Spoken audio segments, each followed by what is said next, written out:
خدا تھی. اب اس کے بعد یہ ہے کہ انسان کی جو زندگی ہے جو خیالات کے اوپر قائم ہے اس کے دو رخ ہیں. اچھا یہ انسان کے لیے مخصوص نہیں ہے کہ انسان ہی دو رخ میں زندگی بسر کر رہا ہے. یہ انسانی تحریکات ہی دو رخوں پر قائم ہے. کائنات کے اندر جو بھی چیز ہے اس کے دو رخ ہیں. مثلا پانی ہے پانی ایک سیال چیز ہے لیکن اس سیال چیز میں پیاس بجھانے کا جو وصف ہے اس کا باطنی وصف ہے. پانی اگر آپ پیتے ہیں اگر اس کے اندر یہ وصف نہ ہو کہ آپ کے اندر سیرابی کا جو تقاضا ہے اسے وہ پورا کر دے تو آپ اسے پانی نہیں کہیں, اس کا کچھ اور نام ہو جائے گا. اسی طرح آپ روٹی کھاتے ہیں, گندم کھاتے ہیں, گندم بظاہر گندم میں آٹا ہے لیکن اگر اس آٹے کے اندر یہ صفت نہ ہو کہ وہ آپ کو ایسا ذخیرہ فراہم کر دے کیلوریز کا کہ جن کیلوریز کے اوپر آپ کی زندگی گزر رہی ہے تو اس کا نام آپ گندم نہیں رکھیں, کچھ اور نام ہوگا اس کا. یہی صورت درختوں کی ہے. ایک درخت ہوتا ہے اس میں شاخیں بھی ہیں, پتے بھی ہیں, تنا بھی ہے, جڑ بھی ہے, لیکن اس درخت کا جو باطنی وصف ہے اس کا پھل ہے. گلاب ہے, گلاب کا ایک ظاہری رخ ہے, درخت ہے, پھول ہے, لیکن اس کا جو باطنی رخ ہے وہ اس پھول کی خوشبو ہے جو آپ کو نظر نہیں آتی لیکن سونگھنے سے آپ کو محسوس ہوتی ہے. تو یہ کہنا کہ انسان کی زندگی دو رخوں پر تقسیم ہے یا انسان کا وجود دو حصوں میں منقسم ہے, یہ اس لیے کہا جا رہا ہے یا لکھا جا رہا ہے کہ اس کتاب کو پڑھنے والے انسان ہیں, اس کتاب کو سمجھنے والے انسان ہیں. لیکن جب کائناتی سسٹم زیر بحث آتا ہے تو وہاں آپ کو جو صورت انسان کے ساتھ ہے کہ انسان کا وجود دو حصوں میں منقسم ہے, اسی طرح کائنات کی ہر شے آپ کو دو حصوں میں منقسم نظر آئے گی.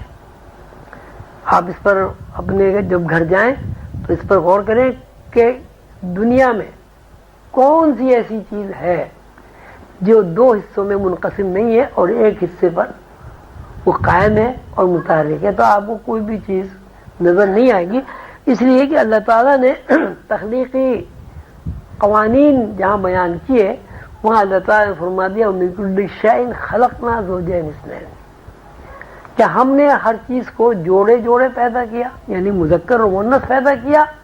ساتھ ہی ساتھ یہ مِن کُلِّ شَیْءٍ خَلَقْنَا زَوْجَیْنِ اثْنَیْنِ, جوڑے جوڑے پیدا کیا اور اس جوڑے جوڑے کو دوہرا کر دیا.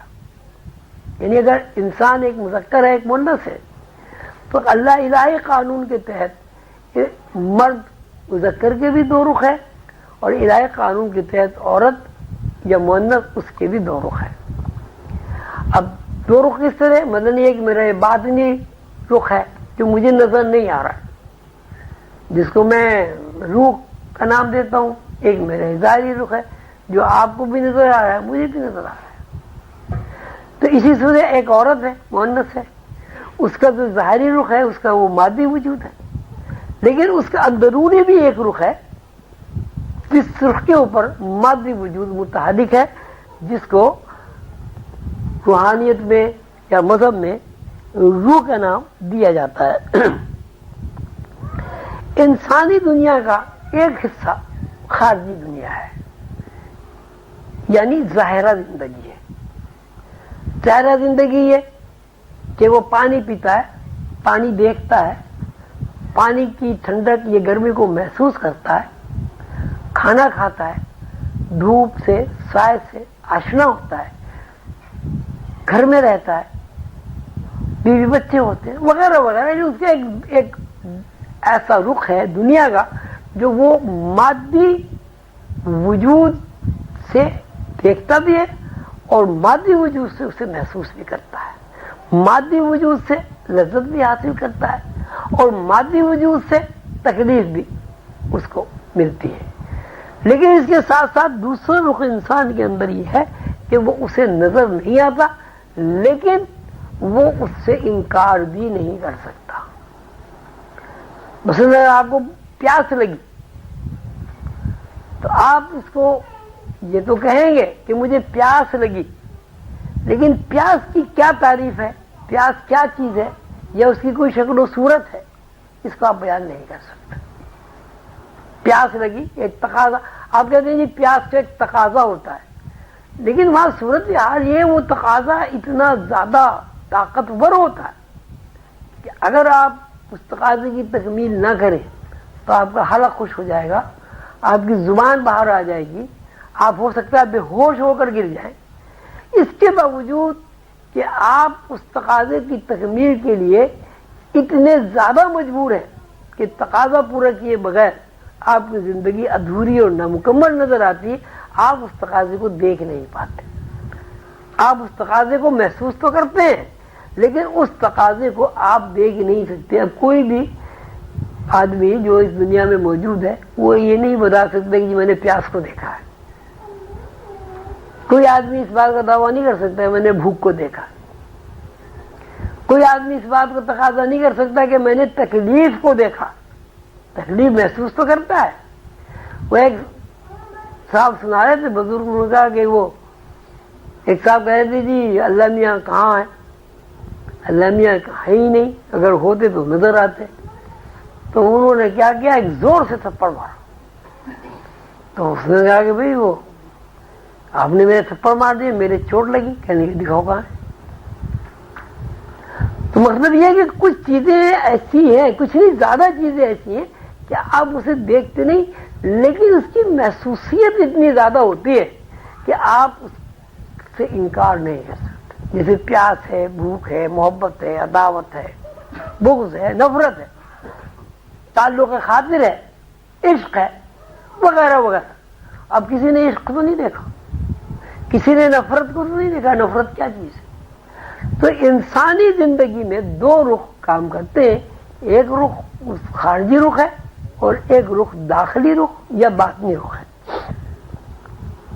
یہ دونوں رخ ایک دوسرے سے اس طرح متصل ہیں کہ یہ ایک دوسرے کے بغیر قائم ہی نہیں رہ سکتے۔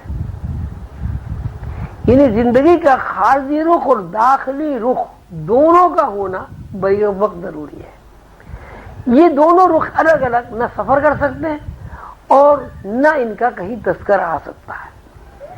خارجی رخ یہ ہے کہ انسان کو پیاس لگتی ہے، اور داخلی رخ یہ ہے کہ پانی پینے کے بعد انسان کے اندر جو تشنگی ہے، جو سیرابی کی خواہش ہے، وہ پوری ہو جاتی ہے۔ یہ بات ایسی بات ہے کہ ذرا سے بھی شعور رکھنے والا آدمی، بہت کم شعور رکھنے والا آدمی بھی اس بات کو جانتا ہے کہ انسان کے اندر جتنی بھی جسمانی حرکات و سکنات ہیں ان کو ہم محض خارجی نہیں کہہ سکتے۔ ہر انسان اس بات سے واقف ہے، اگر وہ کرے کہ کسی بھی طرح انسان کی خارجی دنیا کو ہم اس طرح بیان نہیں کر سکتے کہ انسان خارجی دنیا میں اپنے جذبات و احساسات کی تکمیل کر لیتا ہے۔ خارجی دنیا اور باطنی دنیا جب تک کہ دونوں کا اتصال نہیں ہوگا، جب تک دونوں رخ ہم رشتہ نہیں ہوں گے تو کسی بھی تقاضے کی تکمیل نہیں ہوگی۔ انسان کے اندر یہ دو رخ، دو حصے، یہ دو دائرے ایسے ہیں کہ جس میں ایک کا نام ہم ظاہری دائرہ رکھتے ہیں، ظاہری رخ نام رکھتے ہیں، اور دوسرے کا نام ہم باطنی رخ رکھتے ہیں۔ لیکن یہ بات قانون ہے اور اس سے بھی کوئی آدمی انکار نہیں کر سکتا کہ یہ خارجی اور داخلی جو رخ ہے ان میں سے ایک رخ محدود ہے، ایک رخ محدود ہے، لیکن دوسرا رخ جو کہ نظر نہیں آ رہا ہے اس لیے ہم اس کو محدود کسی بھی طرح نہیں کہہ سکتے۔ مادی رخ، جسمانی رخ،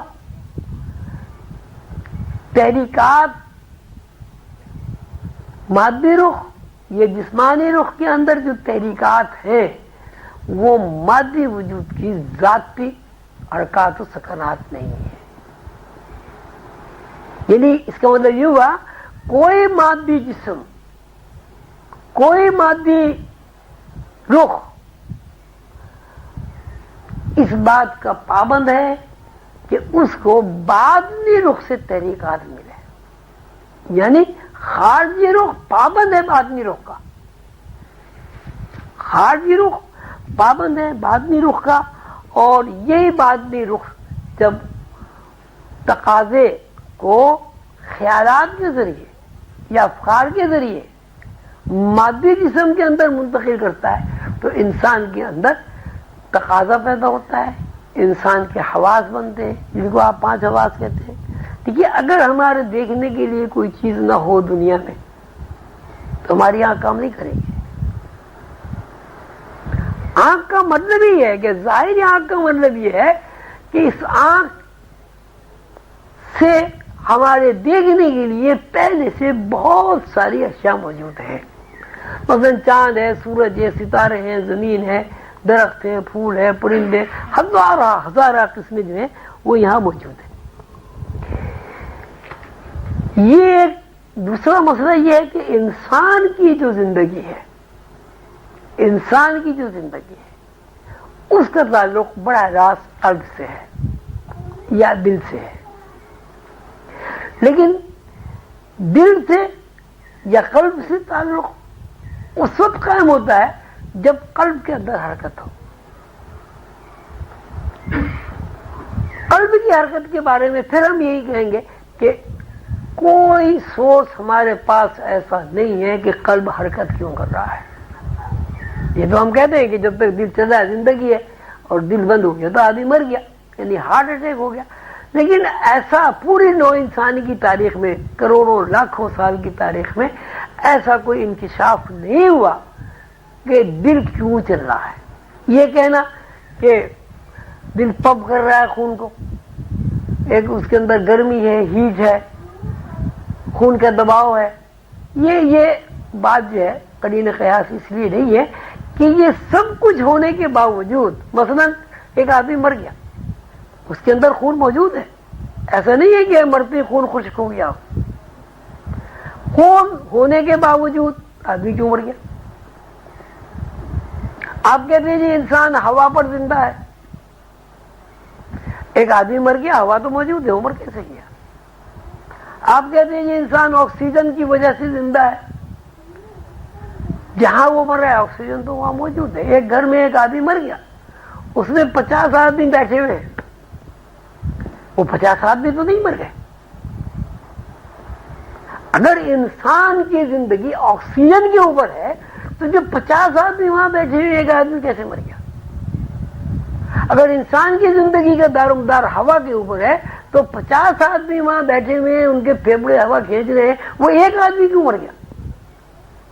اس کا مطلب یہ ہوا کہ انسان کی زندگی کا دار و مدار جیسے کہ کہا جاتا ہے آکسیجن پر ہے، پانی پر ہے، ہوا پر ہے.